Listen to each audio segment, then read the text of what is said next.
Business with a servant's heart.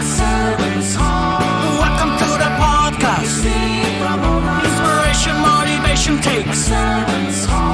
Listen to the podcast. We're all about to talk about life. Our guests will share their life story. We want you to success in life and business. We're ready and we will start shortly. We're gonna talk about life. We're going to speak on business. You're gonna shine bright. We are going to witness.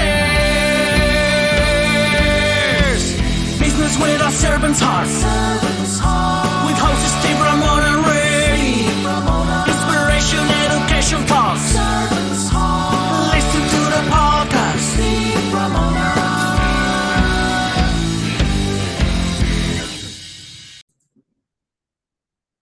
Welcome, everyone, to Doing Business with a Servant's Heart podcast. I'm your host, Steve Ramona. I'm fired up to have you join us today. I've spent 5-10 minutes with my guest today. He's going to blow you away. The way he's going to blow you away with empathy and love. Well, we're not talking about that enough. And the things he's experienced, and he still has love because of traumatic experiences, catastrophic events that happen in our life. A lot of people go down that deep end and they lose love. We're going to talk about that and other great things. And we built this podcast and dedicated to exploring the idea of a servant's heart in your business and life, and what impact you can make. Imagine you get to make an impact every day like I do, like my guest does. It's powerful. And then here's your homework today. I want you to think about how you're going to serve yourself and others today. What impact you create today. The key word is today. I know some of you guys hear this message over and over, but you still wait. Call your best friend. Give $1 million to your church. Go to the grocery store and tell say the grocer's name, the clerk's name. Hey, Joe, thanks for bagging my simple things. In our case, me and my guest, God's universe just loved that. But it's such a good feeling. And we're also bringing guests who are going to motivate you, inspire you, educate you how they impact the world with this servant attitude. And I want to thank my incredible sponsor, Pantheon, joining a community of high-income entrepreneurs and business leaders to create this world-changing thought leader platform, again, to make an impact and change in people's lives. How would you like to have your business tied to that? Reach out to me and I'll get you all the information on that. With that being said, I'm going to bring my guest on, no monologue. We're going to talk to him because you're going to learn a lot about him. I want to welcome Sifu Karl Romain. Welcome to the show. Thank you, Steve. I'm so excited to be here with you, and I love everything you're saying, and I'm all about it. Martial arts. Sifu is part tied to that because I've had another guest, Sifu, who's on my. How has martial arts helped you with love in your life? Martial arts has been a vehicle that has really opened the doors for me in so many different ways. And it starts back to being a child. You know, my dad loved Bruce Lee. And so I remember my dad taking us to a drive-in theater to see our first Bruce Lee movie. It was a double, what do you call that? Double play. And I fell in love. I fell in love with the character on the screen, his ability, the way he moved, the way he thought, his philosophy. And I said, I want to do that. And so I was at a friend's house one day, and his brother was in the backyard doing these moves. I said, what is that? Because I'd seen martial arts. I'd played martial arts with my friends. But all of a sudden, when I saw that, I said, that's different. And he said, oh, that's Kung Fu. I said, that's what Bruce Lee did. And he says, yes. And I said, oh, where'd you learn that? And he said, the YMCA. And that was it. I went home. I begged my mom. I said, you got to sign me up. And, you know, kids can be very persistent. And I was persistent. And so I finally convinced her at 10 years old to sign me up. And I joined the YMCA and started taking classes with my first teacher. And I remember in my first class thinking, I will never quit. He was a phenomenal martial artist himself. He's a big man, but moved like a lightweight. And all through my high school years, I kept training. By the time I was a senior high school, I needed to figure out my life. My family were immigrants from the island of Haiti. We came here when I was little. And so they had this idea of doctor, lawyer, accountant, engineer, none of which I was honestly, truly interested in. But I wanted to like make them happy and go to school. So I said, okay, I'll go to school for art. I'd been an artist. I sold some paintings in an art gallery really young. So I said, I could do that, right? And I remember sitting there, and I think we all have these moments in life where I think God speaks to us in different ways. And I'm sitting there and I'm doing my thing and I got my portfolio and everything is going great. And suddenly I look up and I take a moment and I look around and say, I don't fit in. I don't belong here. And I don't know if that's ever happened to you, but the feeling was so strong for me. I literally packed my stuff up in the middle of this thing where you're drawing and turning your work in, packed my stuff up and left. And I remember looking at the lady, she's like, where are you going? I'm like, I gotta go. And I went home that day and I said, I'm not going to go to school. And my parents said, well, what are you going to do? And I don't know why, but the first thing I said was martial arts. And my parents looked at me like I was crazy. At that time, we didn't have martial arts as a business, right? It just wasn't there. Nobody was really making money from it as a career. And so my parents were really concerned. And I remember thinking the next day as I went to school, we were writing our goals in our high school yearbook, and I wrote, world champion by age 22, open a few schools and do some television. This is really important part of it, is I think sometimes there's that small voice inside of us that we can ignore. But when we take the time to truly listen, it's God speaking to us, right? So I wrote it in my high school yearbook. I start training and doing my thing. I graduate high school. I go out to California. I train with a champion out there. I come back home and I'm doing my thing. I'm competing, I'm working, and I'm getting up there, right? I get ranked in the top 25, New York, New Jersey, Connecticut. Like, I'm on my way, right? So one day I'm driving to work, crossing the Tappan Zee Bridge. It's now the Governor Cuomo Bridge here in New York. And I get cut off by another driver. I lose control of my car, spin across two lanes, bam, hit the divider. I come off the divider and I'm in the middle of the road. I see a truck coming at me. I'm like, oh God, it's over, right? Somehow he managed to miss me. And that was it. That day I got the news that I suffered injuries in the car accident to my vertebrae and that I should never go back to martial arts. That's all I kept hearing. Don't go back. You can't do it. Stay away from it. All this stuff. I spent a year in a neck brace going to tournaments, watching other people. And one night I'm in the city and this thing about 22 years old kept ringing in my head. And I'm talking to a good friend and I said, hey, I don't know, this thing, I can't seem to shake it. I really think I could make a comeback and do it. And he says, really? I says, yeah. I says, I know I got to change some things to do some different things, but I really believe I could do it. He says, if you believe, you should go for it. And sometimes just having that one person on your side that says, go for it, you could do it, is all the permission in the world you need. And that was it. I made a phone call to a good friend and he had been injured and he had been through stuff and he's a martial arts champion as well. And he said, come on out and train with me. So I went out and I drove to Lynn, Massachusetts to train with my friend, Rich Brandon. And that was it. The rest is history. By age 22, I was on the U.S. team, representing the U.S. team in international competition and made my dream come true and became 1990 world champion in my system. So it was pretty cool. I tell people that my passion led me to my purpose.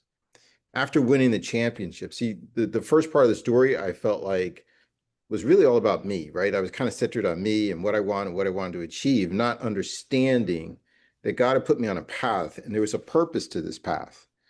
And as I'm doing my thing, I'm getting some notoriety and some publicity. I ended up doing a show with Corey McFerrin. I don't know if you follow sports, but he was an announcer on ABC TV and he did all the sports stuff. So I did an interview with him. And so while I was in Italy participating in the World Championships, at work, where I was working at MetLife at the time, they were playing this video for the coworkers.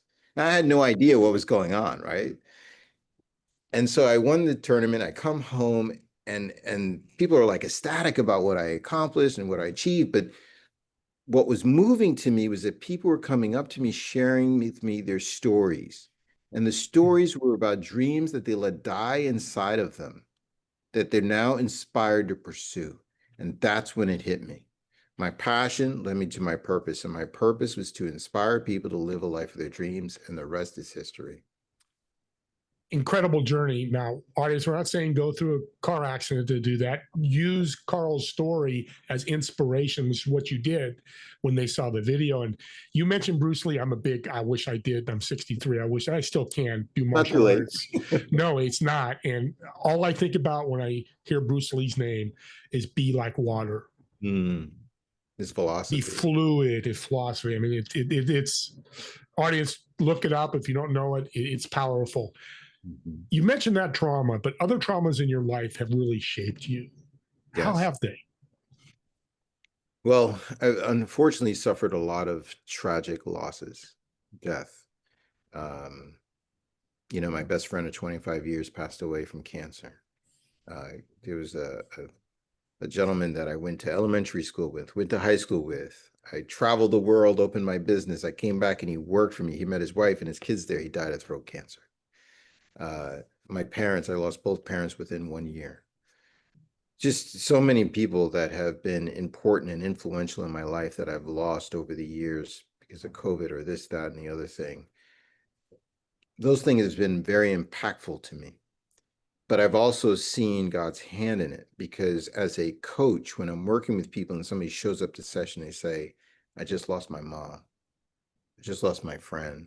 I'm going through divorce. I'm having this challenge. It allows me to empathize and connect with them at a deeper level because I understand how they feel.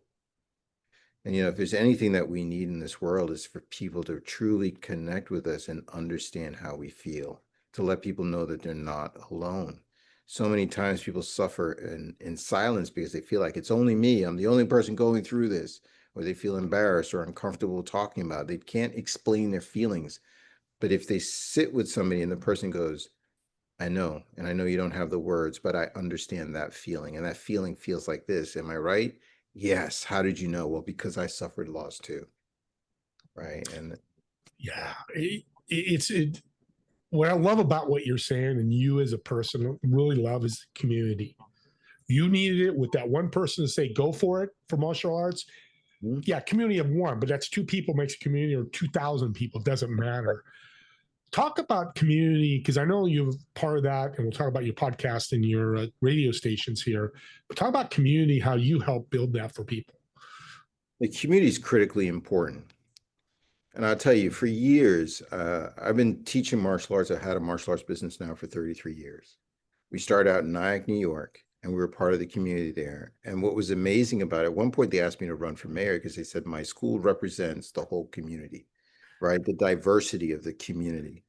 And what happened was, and the reason they came to me is because there was a flood and my business had been flooded. And literally within 2 weeks, we reopened. But the day after the flood, people came, they just started showing up and one by one helping out. And I said, but don't you have to take care of your stuff? They said, no, this place is so important to us. I think back then we had like 335 members. And this place is so important to us, we have to get it back together. We did classes at the community center while people were working on rebuilding the school. And once we were reopened, it was just this sense of community and family that we value and cherish so much, that we talk about so much. And so building communities, building centers where people can connect with each other is critically important, especially today. In our world today, there is a loneliness crisis, right? We know that, right? COVID came, it separated a lot of people, and there's a lot of people who have not regained their social footing, their ability to go out, connect at a deeper level with people. And so anything we can do to create community, whether it's through podcasts like this or radio shows, radio stations, or martial arts academies or churches, they're incredible for our communities, especially right now. There's so many people who need to feel like they can reach out to somebody, talk to somebody, and know that that person will be open to them, receptive to them, and that they're safe, right? Because think about relationship, right? I teach the 3 S's of relationship: safe, secure, and significant, right? In order to feel safe, I need to know that I can be vulnerable with you and you won't use it against me, right? And on some level, I need to feel secure too, right? That not only will you not use it against me, but you're not going to abandon me, right? And significant, how can you show me that I matter? And sometimes you telling a story earlier about just going in the store and using the person's name tag and just saying their name. It seems like a small thing, but it makes them feel important. And that's part of it, part of what we need to do to build community. I say this a lot in my shows, and people probably, I don't think they're getting sick of it, but you're a brother from another mother, because you're so right. People want to be seen, especially when they're going to catastrophic, traumatic events. And you come in and go, I know you just popped that opportunity door wide open, to just, because that's what people are looking for. But what they don't know, they don't know. And that's where leads to where we are today in the world with this loneliness. Talk about Yeah, your radio station. can I Go add ahead, add some. in Yeah, my absolutely. in my book Unbreakable, I actually talk about this. I say people look at people, but they don't see them. And I think sometimes we don't want to see them because of our own pain. We're afraid of what we'll see. But that's where the connection is, right? Yeah. Right. And through that pain, we can heal. We can heal each other if we're willing to honestly connect, authentically connect with each other. Sharing pain's powerful. That's audience, business life. If you can share pain, you walk up to your employee. Hey, I understand your pain. You know, maybe it's a miscarriage. Oh, my wife had it just transfers and transforms so fast. God gave us the ability to do that. So thank you for sharing that. Jump in the radio stations. I'm excited because I have a TV Yeah. show and what you're doing is fantastic. Yeah, I'm working on some new projects. So I have two radio stations. One is a Christian radio station, where we're going to share the message of the word. We're going to share music, and we're going to share shows. We have shows that are going to help people and strengthen them in their walk and hopefully connect them and help them to be part of our community. And then the other one is a personal development channel. All personal development. We're going to give away a lot of tools to really help people. My podcast, Overcoming Obstacles, I didn't even know this until recently, was number 10 in the world in that topic. And I used to think of it as a life coach in your pocket, because literally I used to give out tools, principles that I would actually do in session and say, hey, write this down, do this now, right? And I think that's so important because sometimes we can talk or we can share knowledge or information, but Bruce Lee used to say, knowing is not enough, we must apply, right? But how do people apply it if we just motivate and give them inspiration without the tools? So I think it's really important that people have those tools, and that's what I'm looking forward to sharing on both of those channels. I love it. And more about the podcast, Overcoming Obstacles. What's your goal and mission with that? Ultimately, it's the same goal for everything, is to make the world a better place and inspire others, right? To live my purpose. That's my number one thing. Yeah, that's fantastic. What does Coach Romain's future look like in the next 3 years? Great question. In the next 3 years, I see the stations prospering and growing. I see my martial arts school continue to build and help people build themselves from the inside out. Becoming a black belt is not an easy journey, but a worthwhile journey. And anybody who's willing to take that on, we're willing to support, encourage, and inspire. We've seen, and over the years that I've seen this, I've seen kids that have never played sports or were the last ones to get picked come into my academy, and within a few years, within 4, 5, 6, sometimes 8 years, they get a black belt, and now they're a whole other person. They're more confident. They're able to stand in front of a room and say, hey, this is who I am. They become leaders in their jobs. I've seen, families healed and come together through it. In our school, we don't just teach martial arts, and I remind my instructors this, we teach people. And because we teach people, we have to equip them with not just skills to defend themselves, but life skills and leadership skills. And so it's a big part of our curriculum. I wonder why you're so successful. You Thank take you. it to the next level, you up level. And as we were talking about before the show, you can do that. That's your goal. And I believe sports is a life lesson, whether it's football, martial arts. You happen to do it after people leave high school. And I know older people have gotten black belts. I think somebody told me a 65-year-old, somebody 2 years older than me, got their black belt. Yeah. So it's agnostic to age and gender, right? Right. We had our oldest student was 80. She did Tai Chi with us for years.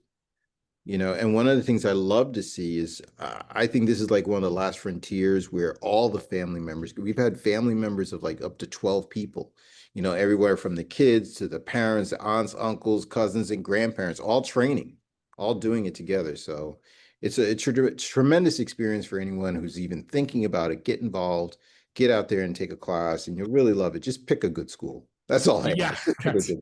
Yeah, we'll get your contact info so they can reach out and say, what's a good school? Yeah. But this is the perfect example of community. Mm-hmm. You have a martial arts community.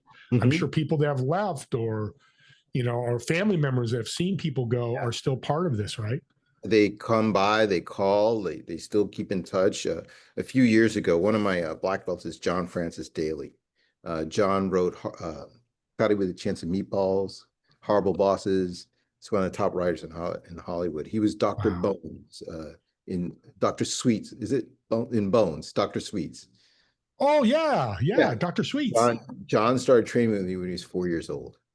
Before he left for California, he did the Gina Davis show. And great kid, great family, amazing people. But I still keep in touch with them, which is really awesome. But I went out to California and John was still doing Bones at the time. And so he bought me on the set. It's just real people. Well, I'm going to geek out a little bit, audience. Yeah, This is live and we're recording it, but it's not live. That's the curly haired guy that yeah, was dating the Asian. right, Oh right, my God, I right, love that guy. right, Oh right. man. Yeah, Sorry about that. Bones is a great show. Bones is a great show. He's done a lot of great things, though.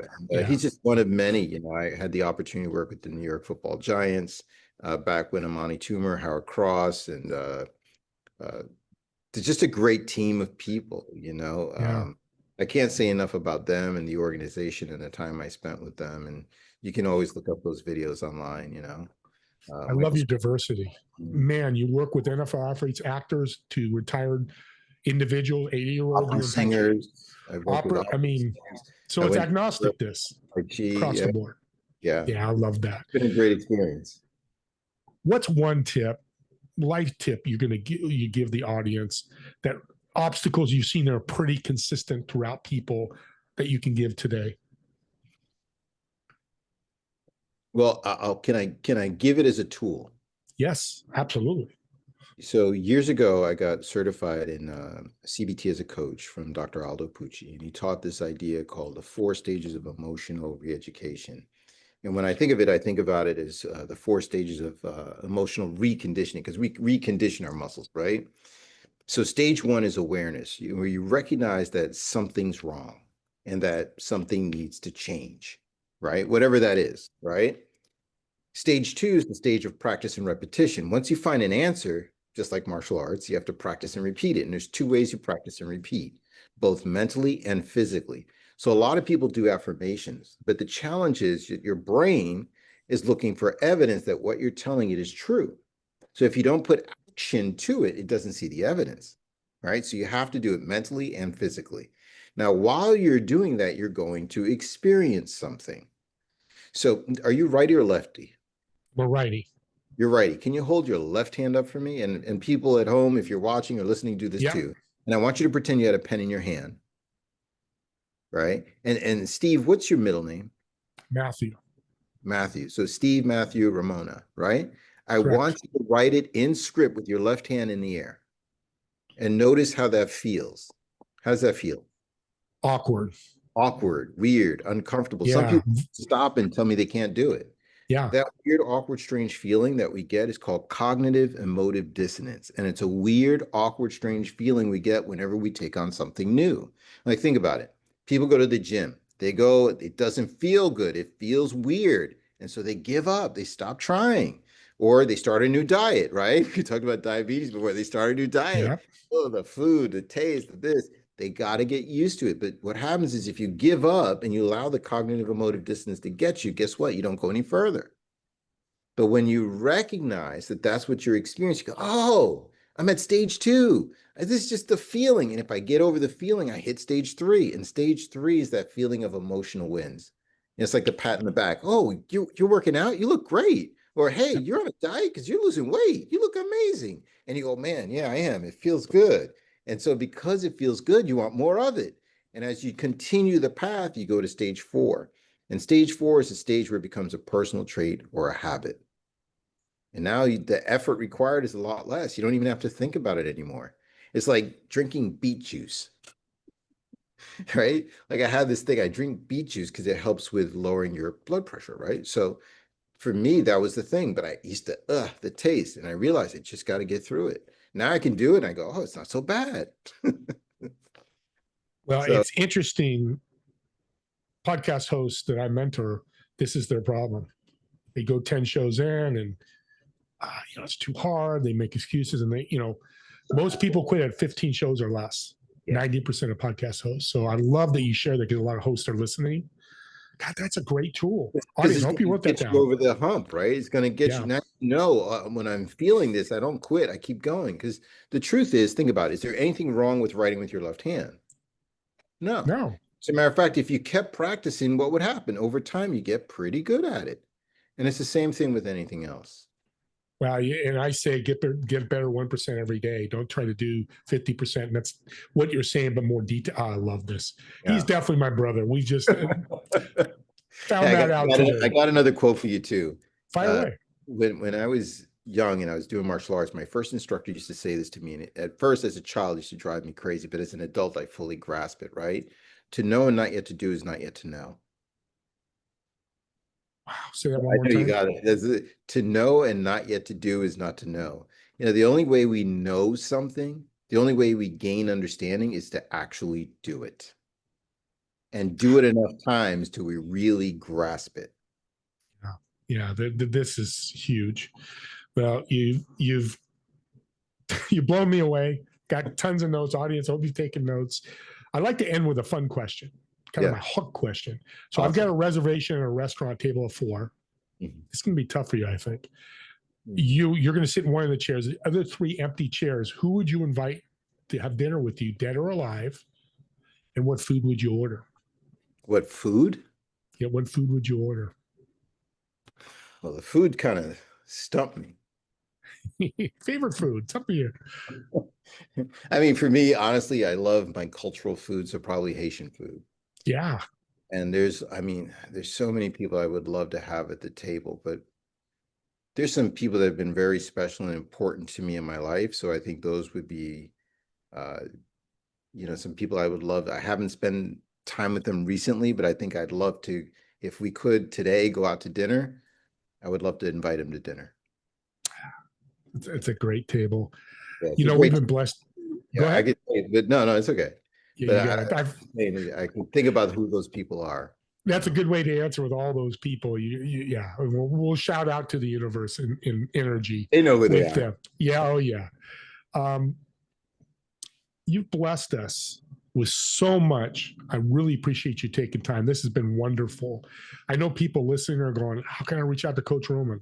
How can they reach out to you? Sifu Karl with a K, Karl, Romain, like the lettuce without the E, coach.com. Sifu, beautiful. F-U, Karl with a K, Karl, Romain, R-O-M-A-I-N, coach, COACH.com. Perfect. And I've been saying his last name wrong, and he didn't correct me. You will after the show. But Romain is good because I like romaine lettuce. So that fits perfect. Thank you again, Karl. Thank you. My pleasure. And I'm going to bring you back.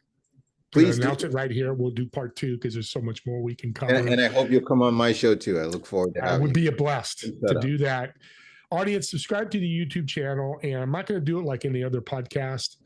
What I think subscription is gifts. And let's use Karl's show as an example. You're listening going, man, he's really impacted me. I know somebody that can use his help or needs to hear this. You take that link and share it with them and go, you got to listen to Karl. Coach Karl, oh my God. Take 10 minutes and it changes their life. You just served them. Yeah. You've impacted them. And maybe they reach out to Coach Karl. Maybe he helps them. He gives them whatever that is. That's what community is about. Let's share these podcasts as resources to help each other, to impact each other. So when you subscribe and you get those podcasts, the ones that resonate, I share them all the time. I'm sure Coach Karl does too, because they're so wonderful. So subscribe to the YouTube channel. Me and Karl want to thank all of you, Coach Karl, for watching or listening to this podcast. And we'll see you all in the next episode of Doing Business with a Servant's Heart. Have a great day, everyone. Thank you.